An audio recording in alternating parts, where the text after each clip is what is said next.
Day 11,398 of the war. A shocking morning in Moscow. An explosion, a flash, a single moment that once again sent ripples through the very heart of Russia's military elite. On the quiet Yasenyeva street, a car burst into flames. Witnesses said they first thought it was just another traffic accident until they saw the shattered remains of what was once a black Kia Sorento. The man behind the wheel, later identified as Lieutenant General Fanil Sarvarov, the head of operational training for Russia's general staff, did not survive. But that was only the beginning. What appeared to be a random act of violence would soon turn into a story of internal chaos, silent retribution, and the crumbling illusion of control inside the Russian Federation. Official statements, as always, were cautious and vague. The investigative committee confirmed that an explosive device had been used, yet refrained from naming suspects. Unofficially, whispers spread across telegram channels close to Russian security forces. The explosive charge was small, roughly 300 grams in TNT equivalent, precise, calculated, not an accident. A professional job.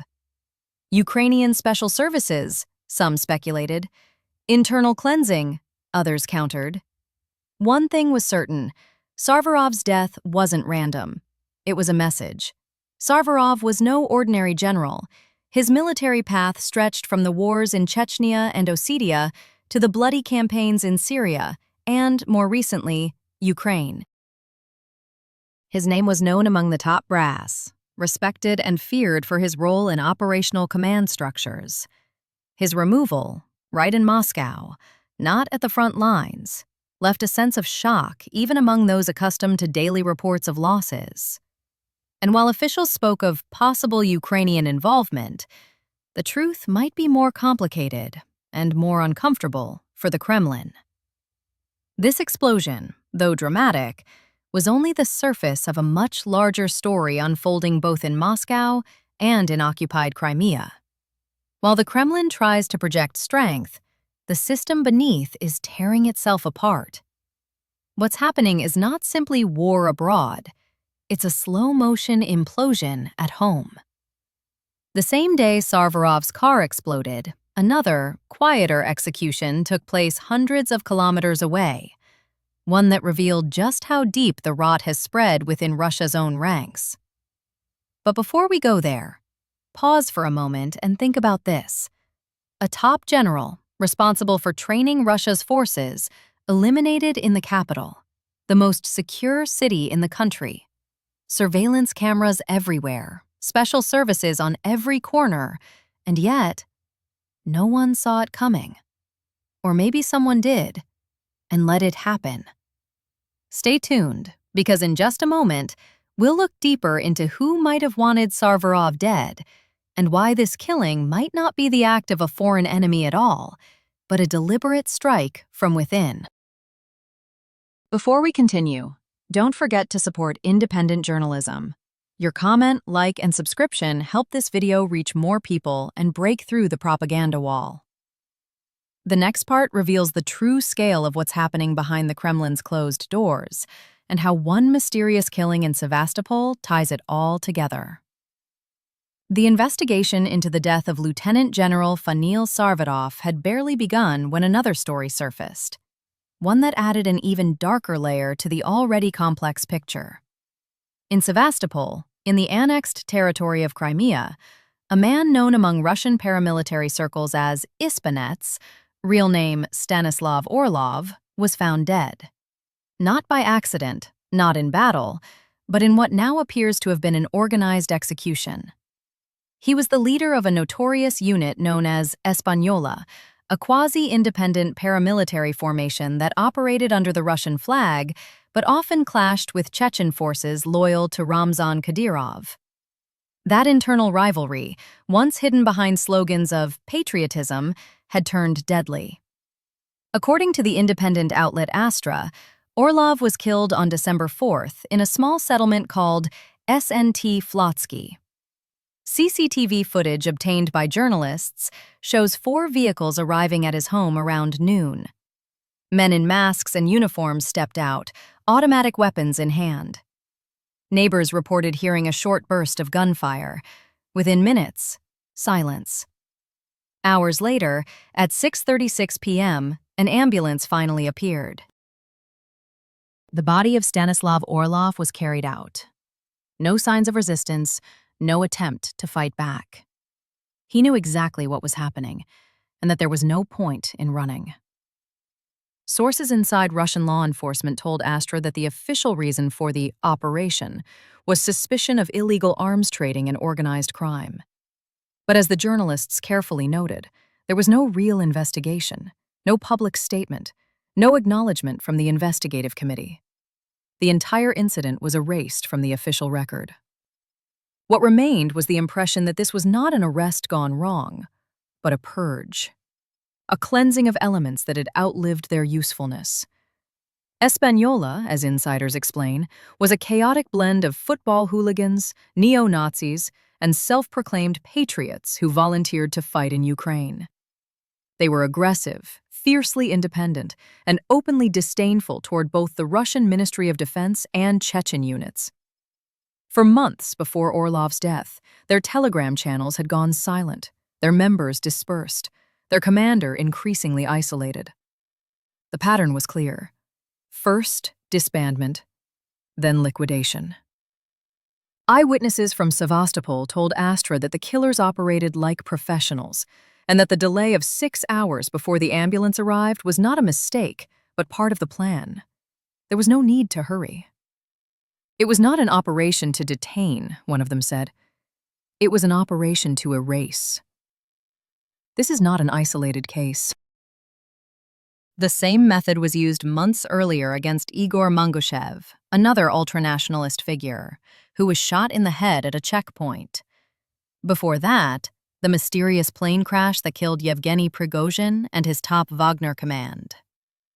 The system that nurtured these men, that used their brutality for its wars, is now devouring them one by one. The logic is simple. Anyone who once had influence, who could act independently, who could command loyalty outside the official chain of control, must disappear.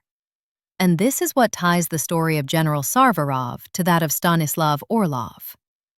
Sarvarov represented the core of the system, the bureaucratic, methodical structure that oversaw Russia's military machine. Orlov represented its periphery, the uncontrolled paramilitary edge that operated in the shadows. Both were eliminated within weeks, in operations too clean and synchronized to be coincidental. In Sevastopol, locals still whisper about the night the masked men came. They remember how the flashing lights of military vehicles reflected off the quiet sea. They remember the silence afterward, the silence that only accompanies fear. And in Moscow, people walk past the spot on Yasenyeva Street where Sarvarov's car exploded, pretending not to notice the scorch marks on the asphalt, the shattered windows of nearby cars. Everyone knows better than to talk too loudly. Russia's power structure has always operated on loyalty, secrecy, and control. But loyalty fades, secrets leak, and control, once lost, is hard to reclaim. What is happening now looks like a quiet internal war, one that no one admits exists. A war between the Siloviki, the military, and the remnants of private armies once celebrated as heroes of the special operation. The liquidation of Orlov and Sarvarov sends a message to all others who still believe they matter. No one is irreplaceable, and no one is untouchable. Inside this system, today you are a patriot, tomorrow, a traitor. And for those who try to challenge the hierarchy, to act independently or speak too loudly, the outcome is always the same. A sudden explosion, a gunshot in the night, an official silence afterward. The pattern repeats itself. First denial, then confusion, and finally, quiet acceptance. The Kremlin has mastered this rhythm of fear. It's not about suppressing dissent, it's about making everyone realize that dissent is useless. Whether it's generals, warlords, or propagandists, All are expendable once they stop serving the narrative. And yet, even amid this deadly silence, cracks are forming. Telegram channels close to the front lines now write openly about betrayal within the ranks. Bloggers who once shouted about liberation now hint at the collapse of coordination, the failure of logistics, the chaos in command.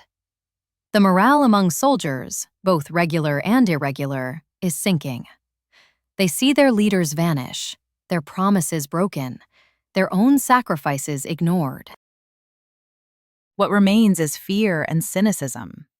The same state media that praised these men now avoids their names. The same officials who once posed for photos with them now call them criminal elements. The narrative shifts faster than truth can catch up, but truth always leaves traces: burnt metal, silent witnesses, missing men. Inside this machinery of power, self-destruction has become routine. The same hands that once built empires are now dismantling them. And as purges continue, as those once considered heroes are erased, the entire structure begins to tremble. Because when a system starts feeding on itself, it's only a matter of time before it collapses from within. And yet, in the middle of all this darkness, there's a question that remains unanswered. Who exactly is orchestrating these purges? Who decides who lives and who dies? Is it chaos, or is it strategy? Are these killings random consequences of corruption and paranoia, or are they part of a calculated plan by those still trying to maintain control? As we move into the next part, we'll explore not only who might be behind these eliminations, but also what they reveal about the shifting balance of power inside Russia. We'll look at how foreign intelligence agencies interpret these events, what signals they send to Kyiv, Washington, and Brussels, and how this internal disintegration could reshape the war itself. Before we go further, take a moment to support this channel. Your engagement, your voice, your subscription matter more than you think. The next segment will uncover the deeper meaning behind these killings and what they tell us about the direction in which Russia and the war are heading. When the smoke cleared, both literally and politically, the pattern of events across Moscow, Sevastopol, and the rest of the Russian Federation began to form a larger picture, one that even the Kremlin's most loyal defenders could no longer entirely deny. The deaths of Fanil Sarvarov and Stanislav Orlov were not isolated tragedies, but visible points in a widening map of instability. What had once been an organized hierarchy of power was now a field of factions, each fighting to survive, each willing to silence its rivals. And this internal decay was becoming just as threatening to the Russian regime as the war itself. In Washington, intelligence analysts quietly circulated reports describing the incidents as signs of systemic fragmentation. Western officials told The Guardian and The Washington Post that the Russian leadership had entered a stage of paranoia unseen since the late Soviet years. High-ranking officers were being investigated, reshuffled, or quietly removed. Others, like Sarvarov, simply vanished in sudden explosions that no one dared to explain. British defense experts noted that this kind of internal violence usually precedes a structural collapse, especially in regimes built around personal loyalty. When leaders begin to fear their own commanders more than the enemy, one analyst wrote, the countdown begins. Meanwhile, in Kyiv, Ukrainian intelligence interpreted these assassinations as confirmation that the war was now being fought on two fronts. Not just across trenches in Donetsk or Zaporizhia, but within the corridors of the Kremlin itself. Officials close to the main Directorate of Intelligence, GUR, stated off the record that the growing instability inside Russia was an inevitable consequence of corruption, lies, and internal competition. But publicly, Ukraine remained cautious. There was no official claim of responsibility for Sarvarov's death, though few in Moscow believed it was purely foreign hands. Ukraine doesn't need to plant bombs in Moscow, said one commentator on the Russian opposition channel Dozhd. Russia is already destroying itself. Inside Russia, This new wave of violence coincided with deepening public fatigue and quiet anger. Economic difficulties, growing censorship, and the endless stream of funerals had eroded the illusion of control. Regional governors like Alexander Gusev in Voronezh or Mikhail Razvojayev in Sevastopol began issuing contradictory statements, first praising security operations, then denying that anything unusual had happened. It was the familiar choreography of fear. Admit nothing, change the subject, and hope the news cycle moves on. But it didn't. The independent outlet Meduza reported that after Orlov's death, members of Española still living in Russia began receiving invitations from security services, unofficial summonses for questioning, which many interpreted as thinly veiled threats. Telegram channels connected to Wagner Group veterans openly discussed fleeing abroad or joining new private formations under different names. Some spoke of Belarus as a refuge, others of Africa, where Russian mercenaries continue to operate under the flag of the so-called Africa Corps, the new version of Wagner under the Defense Ministry's control. Yet even there, loyalty was no longer guaranteed. The message from Moscow was clear. No autonomous power centers would be tolerated. Every weapon, every command, every soldier had to answer directly to the state. And by state, everyone understood it meant one man, Vladimir Putin. But the more control the Kremlin tried to assert, the more chaotic the system became. The arrests of former commanders, the disappearance of critical journalists, the quiet replacement of regional security chiefs, all of it formed a cycle of suppression that could not hide the underlying weakness. And outside Russia, the world was watching carefully. In Washington, National Security Advisor Jake Sullivan commented that the increasingly violent reshuffling within the Russian elite showed a regime under stress. In Berlin, Foreign Minister Annalena Baerbock remarked that what Moscow calls stability is now built on fear. Even in Beijing, state media began to tone down its support, emphasizing the importance of peace and internal order in all partner nations. The unspoken understanding was that Russia's unpredictability was no longer a strength, but a liability. But inside the country, propaganda continued its daily rhythm. Evening news anchors on Channel 1 repeating the same phrases about heroes, saboteurs, and foreign provocations. Yet the faces on screen looked tired. The tone, once triumphant, had shifted into weary insistence. Audiences were shrinking. Younger viewers had long since turned to YouTube and Telegram for information. Independent voices, Michael Naki, Alexander Nevzorov, Yulia Latinina, and others, continued to dissect every new explosion, every internal scandal, with growing confidence. And the more the Kremlin tried to silence them, the wider their reach became. By late December, the chain of events expanded further. Reports emerged of Ukrainian strikes deep inside Russia, a successful sabotage at an airfield near Lipetsk that destroyed 2 fighter jets, and another at the port of Temryuk in Krasnodar Krai, damaging ships and infrastructure. The combination of external attacks and internal killings painted a grim reality. The fortress Russia liked to project was full of cracks. Even as Russian state television declared total control, the situation told another story, one of exhaustion, isolation, and growing rebellion within the system. Then came the political dimension. Negotiations in Florida between U.S., Ukrainian, and Russian representatives revealed just how fractured the situation had become.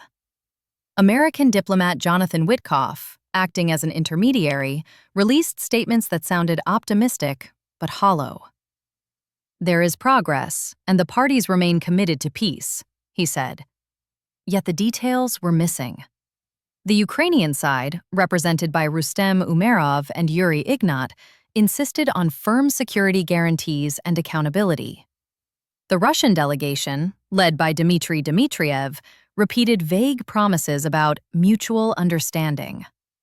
The contrast between the detailed Ukrainian communiqué and the short, sterile Russian statement spoke volumes. It was as if Moscow had nothing real left to offer. In the United States, Senator Lindsey Graham resurfaced with his own fiery comments, urging Donald Trump to designate Russia as a state sponsor of terrorism, impose new sanctions, and authorize the transfer of Tomahawk missiles to Ukraine. His remarks echoed through Washington, reigniting the debate about how to confront the Kremlin more directly. Around the same time, Senator Marco Rubio mocked Russian Foreign Minister Sergei Lavrov's warnings about fatal mistakes, saying sarcastically, "Their hands are full in Ukraine, and if he's watching, Merry Christmas, Sergei." The laughter in the Senate chamber contrasted sharply with the fear spreading across Russia's security agencies. Meanwhile, reports from Deep State and other Ukrainian analytics groups began to detail how Russian border defenses in Kursk and Belgorod regions were collapsing from negligence and indiscipline. Soldiers were handing their weapons to civilians, leaving posts unattended, and filming themselves drinking near drones overhead. "This isn't superiority of the enemy," one report concluded. "It's self-sabotage." Such words, coming from Ukrainian analysts, were both an assessment and a warning. Russia's military failures were now being amplified by its own internal disarray.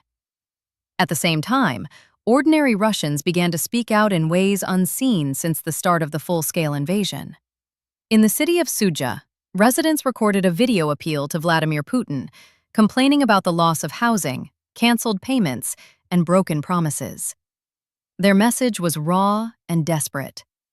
"We believed in victory, we believed in the state, but now we are forgotten." Within days, the video disappeared from major platforms, but not before it was mirrored across independent channels. The people of Sudzha, displaced and impoverished, symbolized what many Russians now quietly felt: that the war had consumed not only Ukraine, but their own future. Everywhere, the cracks widened.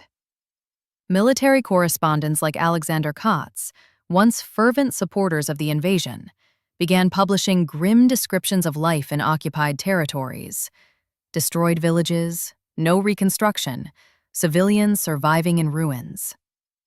"Everything is gone," Kotz said in one of his reports. "What we called liberation looks like desolation." These words, coming from a loyal propagandist, hit harder than any opposition statement. As December drew to a close, the sense of a turning point grew stronger. The purges inside the Russian elite, the silent eliminations of once powerful figures, the growing despair among citizens, all pointed toward an empire slowly imploding from within. The external war continued, but the internal war had already begun. And unlike the one fought on the front lines, this war had no uniforms, no medals, no declarations. It was fought in the shadows, in offices, in luxury compounds, in whispered conversations that could end with a knock on the door. This is how systems collapse, not with revolutions or grand speeches, but with silence, fear, and the disappearance of those who once believed they were untouchable.